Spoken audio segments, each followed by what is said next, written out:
Our next two guests were two of the individuals closest to President Bush as he dealt with the moment-to-moment management of the Gulf War. General Brent Scowcroft served as President Bush's national security advisor, traveling with the president frequently, and he was with him on his post-presidential trip to Kuwait. Similarly, Dick Cheney, as Secretary of the Defense, was counseling the president daily as well as overseeing every detail of the massive military deployment. I'm pleased to have both of them here. Did I see you shaking your head that you were not with I was not on the trip. You were not on the trip to Kuwait. I stand corrected. Let me then, having said that, having been given bad advice, bad information, what do you think of what Cy Hirsch is writing in the New Yorker magazine about the fact that this may not have been the threat that we have assumed it to be? Well, it seems to me, you know, what he took was the evidence we showed at the UN, and that may or may not have been all we knew, and I suspect it was not all we knew. This is a highly technical area.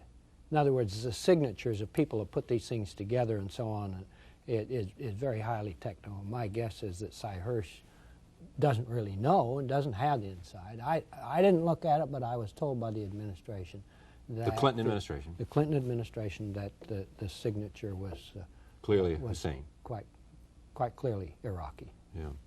What do you think? Same thing, Charlie. Our experience in things like the Pan Am 103 investigation, for example. We have a lot of capabilities that allow us to run down these things and pin down to a good degree a lot of confidence in terms of what happened and who did what to whom, and a lot of it is classified for good and legitimate reasons. And my guess is the administration has more evidence to support the proposition than Cy Hirsch has. Okay. What about the point that Rick Atkinson raised about General Schwarzkopf, and you having at some point considered maybe you have to replace him? Well, the way I would couch it is that I saw my job as Secretary of Defense of making certain we had the right commander for these assignments. In the case of Panama, we made a decision to replace the man who was there and put Max Thurmond in, and he did a superb job. In the case of the Air Force, I did have to relieve the Air Force Chief of Staff. Max Dugan. In the case of the Gulf, if I had reached the conclusion that Norm was not the right guy for the job, I would have replaced him. I did not reach that conclusion. I concluded, having looked at it, and but you did consider it. The way to describe it was I made a conscious decision that Norm Schwarzkopf is the guy we wanted to have in the post. If I had come to the other conclusion, I would have replaced him. Norm's a man of some controversy within the military himself. All of us are. I mean, we've all got our strengths and weaknesses.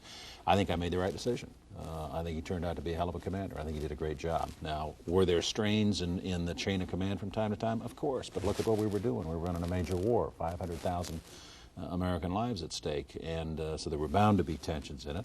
I think the way to evaluate it is in the end result, and the end result was darn good. You must have felt comfortable about, both of you, the fact that these two reporters both said that the war should have been concluded when it was. Some criticism has been made in the political world about the conclusion of the war. It should have been 24 hours later, or it should have gone all the way to Baghdad, and Saddam Hussein is still in office, and George Bush is no longer in office, and all of that.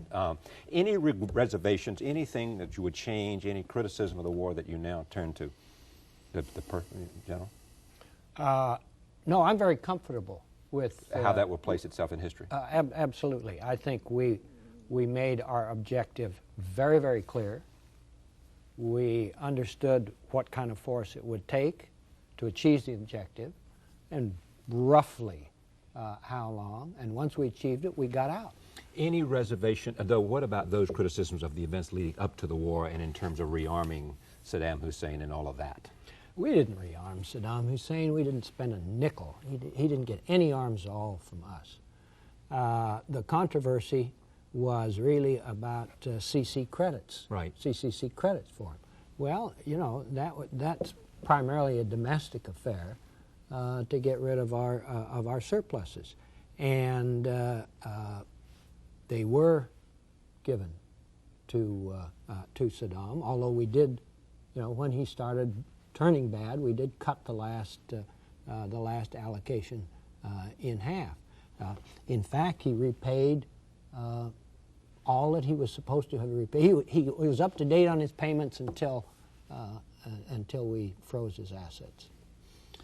I think as I look at it in terms of the war itself, I think President Bush deserves more credit than he'll ever receive for the way he led the effort. I think it was one of the best examples in modern times of the wise, effective use of American power. So I feel very good about it. I don't have any second thoughts from that standpoint. Look to the future now. Much has been said about foreign policy in America, the Clinton conduct of it. Much was made about the fact that when you and President Bush were asked questions, and there was some criticism that the Bush administration officials were finally coming out after X number of months of holding their fire to criticize the Clinton administration. What's your criticism in essence now, I'm asking, of the way this president is conducting the American foreign policy, defining the American interest in Somalia, in Bosnia, in Haiti? I guess the number one problem I have is the effort that the administration's made to push foreign policy off the agenda. I mean, there's been since desire, it's understandable perhaps, to focus on domestic concerns. Clearly that's where public opinion is. That's what the campaign was all about last year. But as presidents, you don't have that luxury. You've got to continue to work the problems of the world because you are the President of the United States. And I think pushing foreign policy aside as much as they have has meant that they haven't gotten up to speed yet. The team hasn't gelled. When they do make decisions, they sometimes make mistakes, as they have in Somalia, and I think in Haiti as well, and I think they're about to do in Bosnia. What by sending 25,000 peacekeeping troops? Putting 25,000 troops on the ground in Bosnia, I think, is a serious mistake, U.S. troops. I think the Europeans ought to put the troops on the ground. We ought to provide the other kinds of support that we can bring to the party that others can't. But American forces are looked at differently than the forces of any other nation in the world. When you put U.S. troops on the ground someplace, you're betting the full faith and credit of the United States government. As peacekeepers, I think our role is limited and ought to be limited. And is that the experience from Somalia? It's partly the experience from Somalia, but it's not just Somalia alone. If you send Norwegians into Bosnia or Nigerians, the Secretary General makes the decision. If they get in trouble, he can turn around and pull them back out. No big deal. It doesn't have worldwide consequences. When you put U.S. troops in there, the President has to make the decision, not the Secretary General. And if you do, in fact, have to withdraw because they get into trouble or alternatively reinforce massively in order to get them out of trouble, that does have worldwide ramifications because it's the United States, it's U.S. forces. The rest of the world, our friends and adversaries, are looking to see how we conduct ourselves. And it's not just an issue of who they report to, who their commander is for you. Well, that's a very important consideration, too. But in this particular instance, I think you have to be very cautious about putting U.S. troops into a peacekeeping role that can better be served by other third nations. I want to get to the question you raised, which is interesting, because other people have been writing about this notion that the people in power now in the foreign policy apparatus have been out of power. And there is something, I think David Broder's written a column and others, there's something to be said about this sort of experiential value of handling foreign policy, and that the best lights of the Clinton administration are people who've been at the gubernatorial level and people who've been dealing with domestic issues, and therefore they're much more sure-footed. It may be that, or it may be the fact that they haven't been paying attention and didn't want to pay attention to foreign policy because the domestic issue was so paramount. But speak to Bosnia. Do you agree with Secretary Cheney about putting American peacekeeping troops there? Yes, I certainly do. And I think, first of all, it was not a concerted Republican attack on the administration. It was the events. Yeah. And we all spoke out because the events reached a particular point. What event was it that for you that reached the point that you said, I can't stand by any longer and watch this administration, however you characterize it? Well, it was basically Somalia. But one of the problems, I think Dick is absolutely right about they didn't want to focus on foreign policy, but the focus has been such that it has projected the image of indecision and indecisiveness. On Bosnia, they came in talking very tough. They rejected the Vance-Owen plan because it rewarded aggression. Now, we're way down below it. And so being tough, then they keep backing away. Same thing in Somalia. Initially, when the mission changed, Aidid acted up, we sent Rangers in, we were gung-ho for that mission until it went bad. And now the Clinton administration was gung-ho. Yeah, that's right. Was gung-ho, sure. Was gung-ho as the UN changed as the UN changed to the go focus after of the mission to punish Aidid rather than the original U.S. mission, which was just to provide what the Bush security administration would have said what? Or what would be we your wouldn't have advice? been there. We wouldn't have been there. You would have already withdrawn American troops from Somalia? Yes. Even though, why would you have gotten out by then? Well, remember when President Clinton last spring announced that the original mission had been completed? You know, he had a big photo opportunity in the South May. along the White House. Right. And he brought some troops brought home the troops. General Johnson was there, the commander of the force, and announced that we'd completed our mission. And up until that point, it was very clear to the troops they were not to get involved in the local conflict. We didn't take sides. We weren't trying to hunt anybody down. After that point, after the humanitarian mission had been completed, then they got off on this tooth that they were going to round up by deed and began to insert U.S. forces into the conflict inside Somalia, and that's when it fell apart. Okay. What is it you think is missing then? I mean, help me understand how you see it. We can talk about specifics, but what's at the heart of this conduct of foreign policy? I think it's very important that the President of the United States have a broad concept about where he wants to go, and it's the kind of understanding of international problems that really you can only gain through experience. You can go out and hire good advisors, and that's important, get experienced people around you, but in the end the President has to make those decisions, and I think Bill Clinton is handicapped in part because he doesn't have that kind of broad background and experience, for example, that George Bush had or Richard Nixon before him.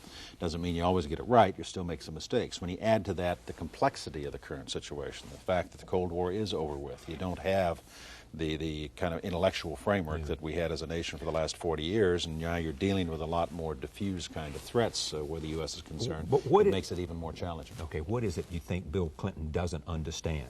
I mean, let's assume that there is a difference. Obviously, there is an experiential base that George Bush had because it had been ambassador to the UN and in China and CIA, all of that, and been there and watched the decision being made. But what did that experience give George Bush that Bill Clinton doesn't have? I think it gave him, among other things, the ability to set priorities. To say, for example, if I look at Haiti, you know, that's a problem in Haiti. Somalia is a problem, but those, in fact, are backwaters in a sense.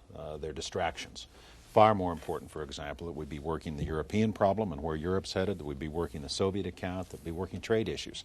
NAFTA and the GATT round, the Uruguay round of GATT, those are the kinds of issues that are going to affect U.S. affairs, the lives of Americans for decades to come.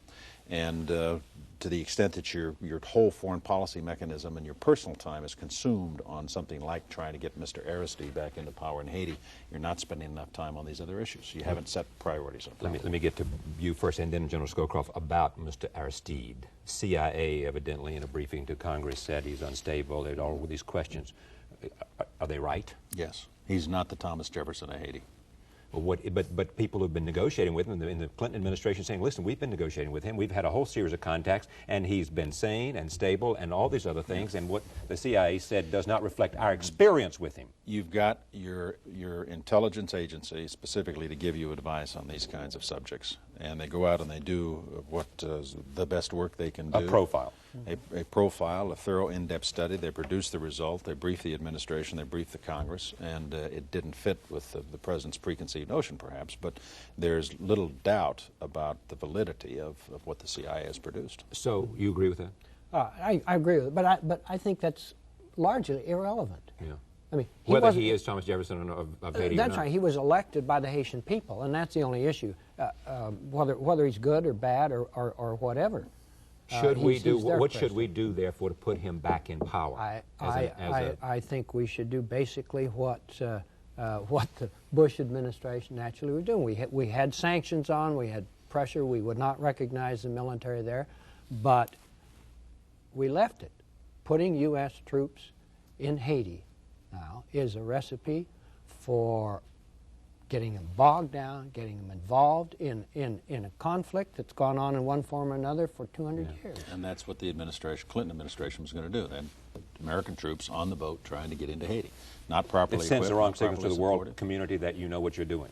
If you're in North Korea today and you've been told by the President of the United States that developing a nuclear weapon is unacceptable, and then you watch the performance in Haiti, you have to wonder whether or not you have to pay any attention to what he says. Well, do you wonder that as you watch him, that he does not have the sufficient will and commitment? I think it's a question of experience, of the quality of the team he's got around him, and their willingness to spend time and energy on these kinds of problems. And in Haiti is a good case where they made some decisions, got themselves into trouble, had to back off, and that now will raise doubts in the minds of people around the world about the quality of the decision-making process. The former Secretary of Defense and the former number 2 man in the House of Representatives on the Republican side says that Warren Christopher and Les Aspin and Tony Lake are not giving the President of the United States good advice. I don't know that. I don't know what kind of advice they're giving him. Well, you just said that, though, didn't you? No, what I just heard you say, that the team is not hasn't giving him the right advice. They've made some mistakes. Les Aspin himself has admitted he made a mistake, for example, in his decisions about Somalia and whether or not to send the equipment that had been requested. Right. Go ahead. Yeah, I think one of the crucial things that this administration has to remember is everything they do sends signals around the world. And the rest of the world, the industrial democracy, everybody is looking for U.S. leadership in a way, in a sense that they have not before, and they want to have confidence that for a constancy that they can predict what the United States is going to do. They don't have that. That's what I'm trying to get at, make sure that my audience and I understand. It is this notion that if you take a step, you need to make sure that you have got all of your decks clean before you reach out. That's because if you pull back, if you're not completely ready to go, then it sends the message that we're a little bit confused and a little bit tentative in terms of what we're doing. Yeah. And we're not just out by ourselves. The whole world is watching everything we do. Yeah. So we can't do trial and error. The rest of the world doesn't care what our welfare system looks like, what our tax system looks like, what our healthcare system looks like. They care a great deal about how we deal with questions of the use of military force, where we're going to lay down a marker, how we're going to organize the world internationally, when we're going to put together a coalition to pursue various objectives. The position the United States takes in the international arena has enormous consequences for everybody in the world. They care a great deal. And those people who have the most reason to come to the United States and say you didn't keep your word or your commitment was not there are whom? Well, where does an aggrieved party have a right to say the United States was not there where they should have been? The Clinton administration didn't have the nerve to back us up, but to do what they said they were going to do. It's not so much that as it is that if you go to Asia or you go to Europe, you'll find nations, very important nations, whose security has for nearly 50 years depended upon the United States of America.